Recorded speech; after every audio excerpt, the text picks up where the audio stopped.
기도하시겠습니다. 새로운 하루, 새 아침을 허락하신 하나님 감사합니다. 오늘도 첫 시간 구별하여 하나님께 올려드립니다. 기쁘게 받으시고 우리 마음의 걱정, 근심, 염려가 다 떠나가고 하나님께서 주시는 평안과 기쁨과 은혜로 충만한 이 시간이 되게 하여 주시옵소서. 하루 종일 주님과 동행하는 하루가 되게 하시고 어디서 무엇을 하든지 주의 영광을 드러내면서 살아가게 하여 주시옵소서. 우리 기도에 응답하시는 예수 그리스도의 이름으로 기도 올리옵나이다. 아멘. 오늘 말씀은 시편 100편 말씀입니다. 온 땅이여 여호와께 즐거운 찬송을 부를지어다. 기쁨으로 여호와를 섬기며 노래하면서 그의 앞에 나아갈지어다. 여호와가 우리 하나님이신 줄 너희는 알지어다. 그는 우리를 지으시니요 우리는 그의 것이니 그의 백성이요 그의 기르시는 양이로다. 감사함으로 그의 문에 들어가며 찬송함으로 그의 궁정에 들어가서 그에게 감사하며 그의 이름을 송축할지어다. 여호와는 선하시니 그의 인자하심이 영원하고 그의 성실하심이 대대에 이르리로다. 아멘. 오늘은 시편 100편 말씀으로 감사의 이유를 보이지 않는 것에서 찾으라. 감사의 이유를 보이지 않는 것에서 찾으라 라는 제목의 말씀을 함께 나누고 기도하는 시간을 갖겠습니다. 콘레드라고 하는 사람은 이런 말을 했습니다. 감사를 모르는 자는 도토리 나무 밑에서 도토리를 탐닉하면서도 도토리가 어디에서 떨어지는지 모르는 돼지와 같다. 돼지가 아니라면 누가 주셨는지를 기억하면서 감사하는 자가 되시기를 부탁드립니다. 파커라는 사람은 이런 말을 했습니다. 감사의 마음은 얼굴을 아름답게 만드는 훌륭한 끝손질이다. 의느님이라고 부르는 성형외과 의사 선생님을 의지하지 마시고 감사하는 마음을 가지시기를 주님의 이름으로 부탁드립니다. 나도 모르게 미인이 될 줄 믿습니다. 우리가 잘 아는 소천하신 이어령 박사님은요, 이런 말씀을 했습니다. 감사하는 마음, 그것은 다른 사람을 향하는 감정이 아니라 자기 자신의 평화를 위하는 감정이다. 감사하는 행위, 그것은 벽에다 던지는 공처럼 언제나 자기 자신에게로 돌아온다. 감사는 바로 나를 위한 것이고 내게로 감사가 도로 돌아온다 하는 것을 꼭 기억하시기를 주님의 이름으로 부탁드립니다. 매년 추수감사절을 맞을 때마다 제가 꼭 읽으면서 감사를 회복하게 되는, 누가 지었는지는 모르겠지만 마음을 뭉클하게 만드는 글이 있습니다. 여러분께 읽어드립니다. 10대 자녀가 반항을 하면 그건 아이가 거리에서 방황하지 않고 집에 잘 있다는 것이고, 제 딸이 가끔 반항을 하는데 가출하지 않아서 다행입니다. 지불해야 할 세금이 있다면 그건 나에게 직장이 있다는 것이고, 파티를 하고 치워야 할 게 많다면 그건 친구들과 즐거운 시간을 보냈다는 것이고, 옷이 좀 몸에 끼인다면 그건 잘 먹고 잘 살고 있다는 뜻이고, 저는 옷이 몸에 자주 끼는데 살이 빠지지 않아서 고민입니다. 깎아야 할 잔디, 닦아야 할 유리창, 고쳐야 할 하수구가 있다면 그건 나에게 집이 있다는 것이고, 정부에 대한 불평, 불만의 소리가 많이 들리면 그거는 언론의 자유가 있다는 것이고, 주차장 맨 끝, 먼 곳에 겨우 자리가 하나 있다면 그건 내가 걸을 수 있는 데다 차를 가지고 있다는 것이고, 냉방비와 난방비가 너무 많이 나왔다면 그건 내가 시원하고 따뜻하게 살고 있다는 것이고, 교회에서 뒷자리 아줌마가 부르는 찬송가가 영 거슬린다면 그건 내가 들을 수 있다는 것이고, 세탁하고 다림질해야 할 일이 산더미라고 한다면 그건 나에게 입을 옷이 많다는 것이고, 온몸이 뻐근하고 피로하다면 그건 내가 열심히 일했다는 것이고, 이른 새벽 시끄러운 자명종 소리에 깼다면 그건 내가 살아있다는 것이고, 이메일이 너무나 많이 쏟아진다면 그건 나를 생각하는 사람이 그만큼 많다는 것입니다. 여러분, 13가지가 다 맞는 말 아닙니까? 여러분 가만히 생각해 보면은요, 우리 삶 속에 감사할 일들이 얼마나 많은지 모릅니다. 여러분 감사하시기를 부탁드립니다. 그런데 이 13가지 감사할 것들에는 한계가 있어요. 여러분 그게 뭘까요? 다 눈에 보이는 것들, 손에 잡히는 것들이라는 사실입니다.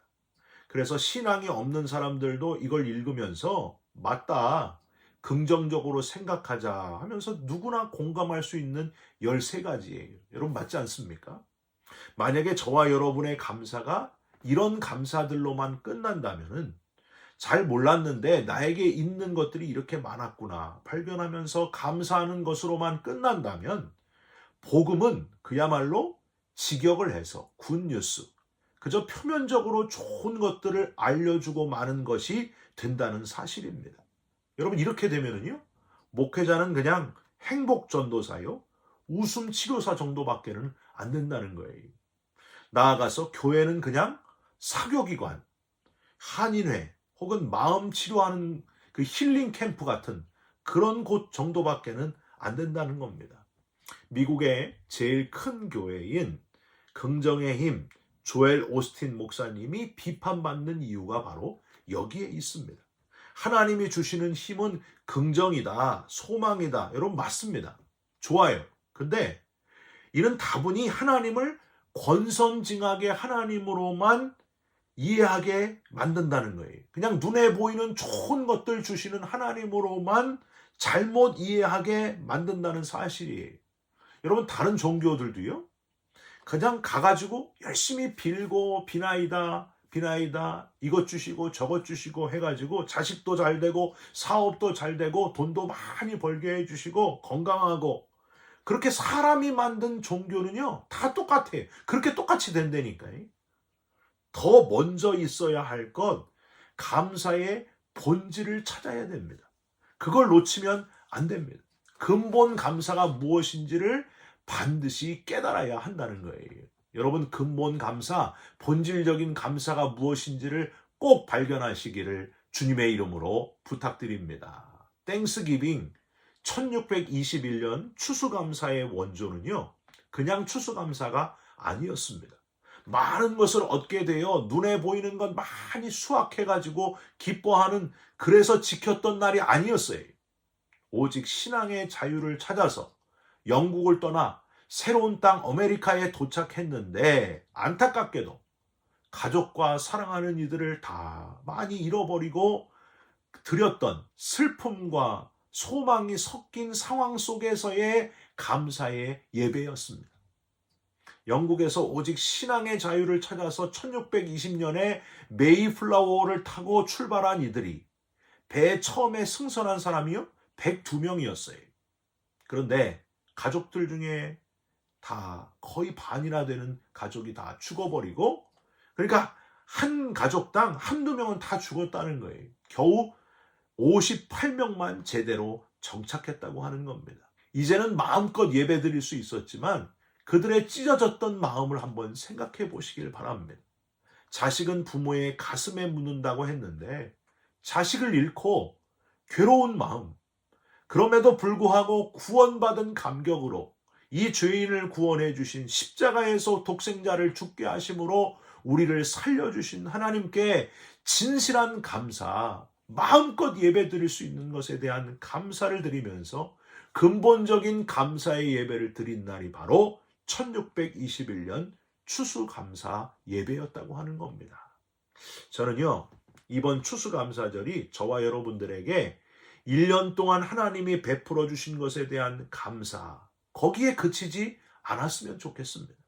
더 중요한 것, 죄인인데도 죽어 마땅한 죄인임에도 불구하고 우리를 사랑해 주시고 구원해 주신 것에 대한 감사, 다시 나의 죄인됨의 의식이 되살아나고 용서받은 죄인의 감격이 살아나고, 지금도 계속 죄짓고 있는 내 자신을 철저하게 회개하면서 왜 나를 사랑하시나, 갚을 수 없는 1만 달란트 탕감받은 자의 감격을 가지고 그렇게 추수감사절 예배를 드리는 저와 여러분들이 되셨으면 좋겠습니다. 오늘 본문 시편 100편, 외우기도 쉬워요. 100편. 이 시편 100편이 바로 그런 본질적인 감사, 죄인을 구원하신 그것에 대한 감사를 바탕에 두고 지어진 노래입니다. 그래서 여러분 자세히 한 절 한 절 들여다보면요, 여지없이 눈에 보이는 것들에 대한 감사가 아니라 눈에 보이지 않는 것들에 대한 본질에 대한 감사로 지어진 것을 우리는 발견할 수 있습니다. 첫 번째, 우리가 하나님의 자녀된 것에 대한 감사입니다. 3절을 보세요. 여호와가 우리 하나님이신 줄 너희는 알지어다. 그는 우리를 지으시니요 우리는 그의 것이니 그의 백성이요 그의 기르시는 양이로다. 눈에 보이는 것이 아니라 관계를 표현하면서 감사하고 있어요. 하나님은 우리를 지으신 분이시고 나뿐만 아니라 우리 모두를 지으셨습니다. 그래서 우리는 하나님의 것이고 하나님의 백성이고 하나님이 우리를 길러주십니다. 하나님은 목자가 되시고 우리는 양입니다. 우리를 만들어주시고 기르시는 긴밀한 관계. 여러분 쉽게 표현하면 뭘까요? 부모 자식 간의 관계다. 그래서 하나님께 감사합니다. 이렇게 표현하고 있는 거예요. 여러분 하나밖에 없는 독생자를 저와 여러분을 위해 대신 죽게 하신 하나님, 우리를 독생자보다 더 사랑하신다는 거예요. 자식 이상으로 사랑하시는 하나님, 그래서 우리를 아들을 죽이셔서 양자 삼아 주신 하나님, 저와 여러분이 하나님의 아들이 되고 딸이 된 것에 감사하고 또 감사하시기를 주님의 이름으로 부탁드립니다. 총각 때는요, 이게 잘 안 와닿았어요. 근데 자식을 낳고 20년을 길러보니까 이 구절이 잘 이해가 됩니다. 철이 드는 것 같아요. 여러분 자식이 아프면은요, 부모님 마음이 어떻게 돼요? 찢어져요. 자식 대신에 내가 아팠으면 좋겠는 마음, 혹시 자식이나 나 둘 중에 한 사람만 아파야 한다면은 기꺼이 내가 아픈 게 당연한 마음, 그게 바로 부모님의 마음이라고 하는 겁니다. 여러분 우리의 영적인 부모 되시는 하나님도 우리가 그냥 죽는 것이 얼마나 마음이 아팠으면 사랑하는 독생자를 보내셔서 대신 죽이실 정도로 우리를 사랑하셨겠습니까? 또 이야기합니다. 제가 주례를 결혼 주례 할 때마다 꼭 하는 이야기가 있어요. 약혼자하고 결혼할 사람하고 어머니하고 물에 빠지면 누구를 살려야 된다고요? 약혼자를 살려야 됩니다. 왜 그럴까요? 약혼자를 물에서 살려내면 어머님이 열받으셔가지고 지푸라기라도 짚고 막 살아나오세요. 그러면 약혼자도 살리고 어머님도 살리실 수 있어요. 그런데 아들이 물에 빠지면 누가 들어간다고요? 약혼자는 새 출발합니다. 세상에 남자가 반인데 그러면서 새로운 사랑을 찾아 나갑니다. 어머니는 자기가 죽는 한이 있어도 1초도 고민하지 않고 물속에 뛰어듭니다. 자기가 죽어도 아들을 살려냅니다. 그게 바로 부모라고 하는 거예요. 우리 하나님이 독생자를 십자가에서 죽게 하신 이유가 바로 이겁니다. 저와 여러분을 살리시기 위해서 목숨을 바쳐 우리를 살려내신 하나님, 그 하나님의 양자로 삼아주신 은혜, 하나님과 부모 자식 관계인 것을 여러분 감사하면서 추수감사 예배를 드리시기를 주님의 이름으로 축원드립니다.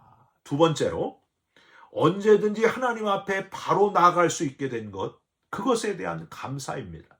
4절 보세요. 감사함으로 그의 문에 들어가며 찬송함으로 그의 궁정에 들어가서 그에게 감사하며 그의 이름을 송축할지어다. 옛날에 바로 이 구절로 만든 찬양 있잖아요. 감사함으로 그 문에 들어가며, 이거 포크 댄스 추면서 이 찬양 했던 생각이 납니다. 제가 학생회장 때 수련회에 온 우리 중고등부 학생들 다 이거 제가 가르쳤어요. 근데 이렇게 춤추라고 불려진 노래가 아니라는 거예요. 그냥 흥겨워가지고 즐거워가지고 부르는 구절이 아니고, 시편 100편을 지은 저자는 그의 문에 들어가며 그의 궁정에 들어가서 이 표현을 그냥 쓴 것이 아닙니다. 우리 인간은 죄 때문에 하나님이 계신 거룩한 존전에 들어갈 수 없는 존재다.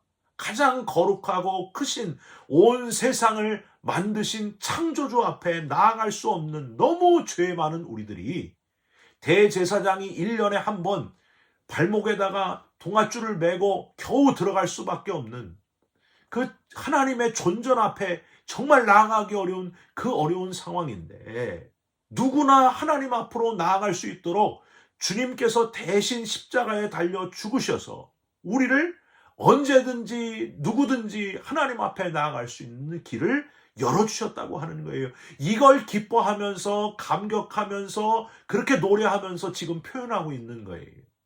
여러분, 가톨릭에 고해 성사가 필요 없는 이유가 바로 여기서 발견됩니다. 이제는 지성소와 성소를 가르는 휘장이 위에서 아래로 찢어졌기 때문에 그냥 하나님 앞에 나아가면 돼요. 중간에 중재자가 필요 없습니다. 소들이 양쪽에서 당겨도 찢어지지 않는 그 휘장을 위에서부터 아래로 하나님이 찢으셨습니다. 독생자를 죽게 하심으로 하나님과 우리와의 관계가 다시 회복되어서 우리가 언제든지 바로 하나님 앞으로 직접 나아갈 수 있도록 특권을 우리에게 허락해 주셨다고 하는 거예요. 여러분, 은혜라고 밖에는 표현할 길이 없습니다. 보혈을 지나 아버지 품으로, 보혈을 지나 하나님 품으로, 보혈을 지나 하나님 품으로 한 걸음씩 나아가네. 직접 하나님께 나아갈 수 있게 하신 은혜. 여러분, 제가 한국에 처음 교회 개척해가지고요, 생명교회를 하게 될 때에 설교 시간이 됐는데 누가 와가지고 자꾸 제 엉덩이를 만졌어요. 여러분, 누굴까요? 여러분, 설교 시간에 엉덩이 이렇게 만짐을 당해보셨어요? 얼마나 기분 나쁜지 몰라요. 누구였을까요? 제 큰딸이었어요. 큰딸은 설교 시간이든지 뭐 예배 시간이든지 상관 안 해요. 그냥 아빠에게 나아가는 거예요. 언제든지 나아가는 거예요. 왜냐하면 아빠니까. 나를 낳아주신 아빠고 내 전부니까. 그분께 그대로 나아가는 거예요. 아빠는 화내지 않습니다. 사탄아 물러가라 하지 않습니다. 그걸 다 받아주시는 아빠. 여러분, 하나님도 그런 분이십니다. 너무 크신 분, 온 우주를 지으신 분이시지만은 우리가 아무리 죄인이어도 오직 예수 그리스도의 십자가를 통해서 언제든지 하나님 앞에 바로 나아갈 수 있는 길을 열어주셨다고 하는 거예요. 은혜라고 밖에는 표현할 길이 없습니다. 이게 바로 우리가 추수감사의 때를 맞으면서 다시 회복해야 될 본질적인 감사라고 하는 거예요. 직접 하나님께 나아갈 수 있게 되었다. 너무 큰 은혜를 우리에게 베풀어 주신 하나님께 감사하면서 추수감사 예배를 하나님께 올려드리시기를 주님의 이름으로 부탁드립니다. 마지막으로 영원한 생명 주신 것에 대해서 감사하시기를 바랍니다. 5절 함께 읽을까요? 여호와는 선하시니 그의 인자하심이 영원하고 그의 성실하심이 대대에 이르리로다. 여기서 영원하고 라는 단어, 히브리어 로울람. 이 로울람은 하나님께만 쓸 수 있는 단어예요. 영원한, 소멸되지 않으신 분, 세상 끝날까지, 아니 그 이후까지 계속 존재하시는 분, 로울람, 하나님께만 쓸 수 있는 단어입니다. 근데 우리가 하나님의 자녀가 됨과 동시에, 예수님이 우리를 위해서 십자가에서 죽으심과 동시에, 우리가 구원받음과 동시에 우리도 똑같이 하나님처럼 영원한 존재가 될 길이 열렸다고 하는 거예요. 러울람을 쓸 수 있는 존재가 된 우리들, 여러분, 이것 때문에 감사해야 된다는 거예요. 할렐루야. 저와 여러분은 이 땅에서 끝날 존재가 아님을 기억하시길 바랍니다. 하나님과 영원히 함께 살 수 있는 영생, 부활의 소망을 가지게 되었습니다. 요한복음 14장 1절 이후에 너희는 마음에 근심하지 말라. 하나님을 믿으니 또 나를 믿으라. 내 아버지 집에 거할 곳이 많도다. 그렇지 않으면 너희에게 일렀으리라. 내가 너희를 위하여 거처를 예비하러 가노니 가서 너희를 위하여 거처를 예비하면 내가 다시 와서 너희를 내게로 영접하여 나 있는 곳에 너희도 있게 하리라. 할렐루야. 여러분, 부활절은 아니지만은 부활의 소망 주신 것에 감사하는 이번 추수감사절이 되시기를 주님의 이름으로 부탁드립니다. 저는요, 이번 추수감사절에 부활절 계란도 같이 했으면 좋겠어요. 매 주일이 부활의 소망을 나누는 주일이 됐으면 좋겠습니다. 그래서 축도하기 전에 우리가 찬송 부르잖아요. 살아계신 주 나의 참된 소망. 살아계신 주, 다시 살아계신 부활의 주님을 찬송하면서 우리도 그 부활의 소망이 분명히 있는 것을 믿고 소리질러 여호와를 높이는 거예요. 축도하기 전에 바로 그 찬송을 그래서 부르는 겁니다. 여러분, 영원한 부활의 소망을 잃지 않는 이번 추수감사절이 되시기를, 평생 부활의 소망을 놓치지 마시기를 주님의 이름으로 축원드립니다. 기도하겠습니다. 하나님, 감사할 것을 그저 보이는 것에서만 찾으려고 하는 우리의 연약함을 긍휼히 여겨 주옵소서. 눈에 보이는 축복을 바라는 마음을 벗어나 나를 위해 십자가 대신 지신 주님께 감사하는 자가 되게 하여 주시옵소서. 우리를 자녀 삼아 주신 것에 감사하고 언제든지 하나님 앞에 나아갈 수 있게 하신 것에 감사하며 영원한 생명 주신, 부활의 소망 주신 하나님께 감사하는 우리 모두가 되게 하여 주시옵소서. 예수 그리스도의 이름으로 기도 올리옵나이다. 아멘. 하늘에 계신 우리 아버지여, 이름이 거룩히 여김을 받으시오며 나라가 임하옵시며 뜻이 하늘에서 이룬 것 같이 땅에서도 이루어지이다. 오늘 우리에게 일용할 양식을 주옵시고 우리가 우리에게 죄진 자를 사하여 준 것 같이 우리 죄를 사하여 주옵시고 우리를 시험에 들게 하지 마옵시고 다만 악에서 구하옵소서. 나라와 권세와 영광이 아버지께 영원히 있사옵나이다. 아멘. 사랑하는 성도 여러분, 눈에 보이는 것에만 감사하는 자로 머물러 있지 마시고 눈에 보이지 않는 영원한 것, 본질적인 감사를 드릴 수 있는 저와 여러분 되시기를 주님의 이름으로 부탁드립니다. 여러분 사랑합니다. 축복합니다. 감사합니다.